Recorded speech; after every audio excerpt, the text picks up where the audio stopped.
Morning. -12 degrees.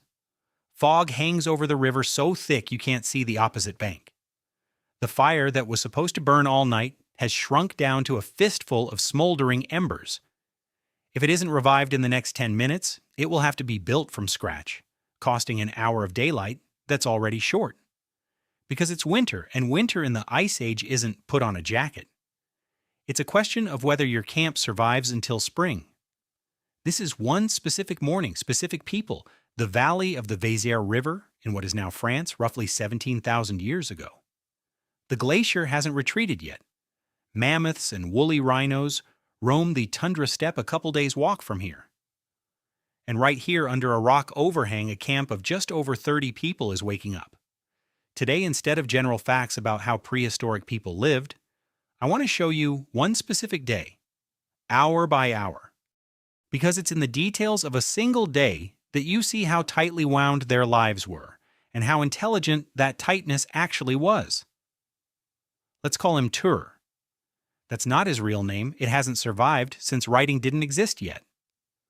I made it up so this story would have a face, not just statistics. Tur is 14. Last night, for the first time, he kept watch by the fire alone. That shift had only ever been trusted to older men, but this winter there weren't enough adult hands to go around, so he was put on the worst watch, the one right before dawn, when the body wants sleep most and the danger doesn't decrease one bit. A fire that goes out isn't just cold. It's an open door for hyenas who know perfectly well that a camp without flame is a camp without protection. He tosses dry moss and thin twigs onto the embers, not logs, just enough to coax the flame back before adding anything bigger. Within minutes, the fire revives. Tur exhales, literally and figuratively. Nearby, under layers of hide, his younger sister sleeps. The shelter isn't a cave, as many imagine. It's a frame of poles covered with reindeer hides, weighted down with stones, its entrance facing away from the prevailing glacier wind. That's not an accident. It's knowledge built over generations of watching which way the wind blows. With first light, the camp wakes in pieces because different people have different jobs today. A group of 6 men and 2 women heads east, toward reindeer tracks spotted yesterday. It's migration season, and right now the herd can be intercepted crossing the shallows, where the animals briefly lose speed and maneuverability. This isn't hunting by luck. It's hunting tied to a schedule set by a migration route confirmed over years of observation. The hunters carry spear throwers, a lever of bone or antler that nearly doubles a spear's range and force. Real engineering for its time, invented without a single blueprint. A second group, including Tur, heads downstream to a marshy area where roots and late cranberries can be found under the snow.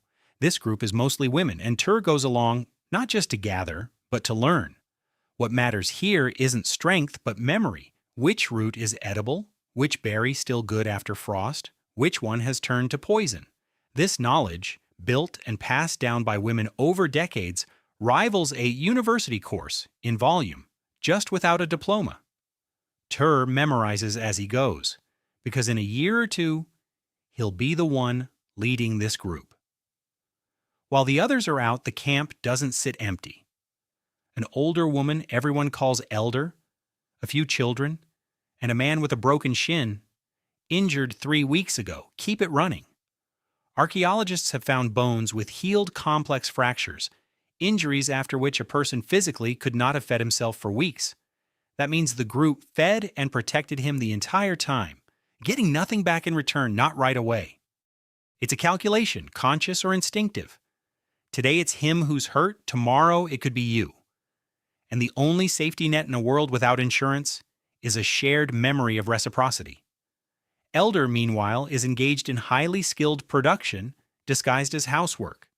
She scrapes a hide, treats it with animal brain for softness, a real tanning technology known long before metal, then stitches the pieces with a bone needle and sinew thread. This clothing is what will let the hunters withstand sub-zero temperatures on the riverbank. The children aren't just playing. One boy copies how an adult ties a knot. A girl mimics how roots are found. This is learning by imitation, the only education system that existed, and it worked without fail because lives depended on it directly. The hunt doesn't go as planned, and this detail often gets left out. Most hunts ended without a kill. The herd passed earlier than expected on the far bank. 6 hours of tracking, risk, and cold for nothing. This isn't a disaster because the whole system is built so that no single catch is critical on its own.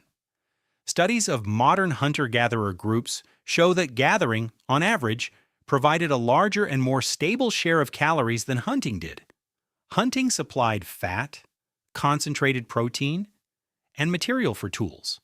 Indispensable, but not the only pillar. A group whose hunt fails, but whose foraging succeeds, does not go hungry. Only a group where everything fails at once goes hungry. Tur gets back before the hunters with a full bag, not a feast, but enough for hot broth tonight.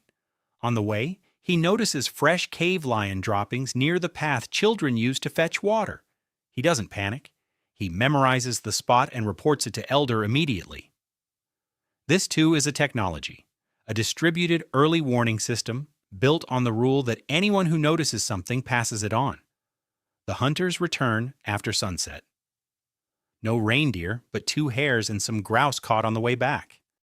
A day without mammoth for dinner isn't a failed day. It's an average one. The group gathers around the fire together for the first time since dawn, and here, modern researchers point to one of the decisive factors in the species' survival. Not food, not fire, not tools, but the simple act of coming together and exchanging information. Tur tells them about the lion droppings, and they listen as closely as they would an adult, because the value of information here doesn't depend on age. Someone else mentions a new bend in the riverbank. This isn't idle chatter. It's the daily update to a shared mental map of the world, without which tomorrow would be far more dangerous. The injured man's wound was treated with yarrow, a plant with genuine blood clotting and antimicrobial properties, used deliberately, based on knowledge proven through practice, not magic. Tonight, Elder changes the dressing with moss, which causes infection less often than other materials. This is empirical medicine in its purest form. Try it, see that it works, remember it, pass it on. After eating, sleep doesn't come right away. By the fire, someone takes charcoal and ochre paint and continues a drawing on the rock shelter wall, not for us, not for a museum, but as an ordinary evening activity after a failed hunt.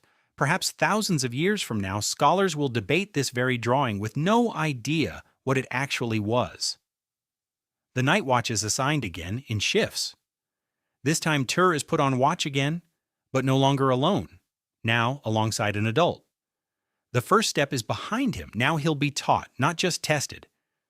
The anxiety you might expect from people living under constant threat of hunger and predators is almost absent here, offset by something modern people often lack even in complete safety. A clear structure to the day, the constant presence of people who will cover for you, and the feeling that your contribution matters to everyone else today, not someday. Tur falls asleep before the others. Tomorrow it's his watch again, but this time not alone. He doesn't know he'll survive the winter. He doesn't know that tens of thousands of years from now, someone will tell the story of people like him in a video of artificial light and moving pictures, something that would look to him like pure sorcery. All he knows is what he needs to know today. Where the rot is on a berry, which way the wind blows at night, which moss stops bleeding, and that one group of 30 people isn't a crowd or an accident.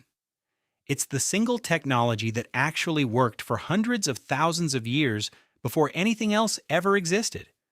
We tend to measure progress by inventions, the wheel, writing, electricity. But the first and most important invention of humanity was much simpler and much harder, learning to truly depend on one another and not let each other down. See you next time on Scribbled.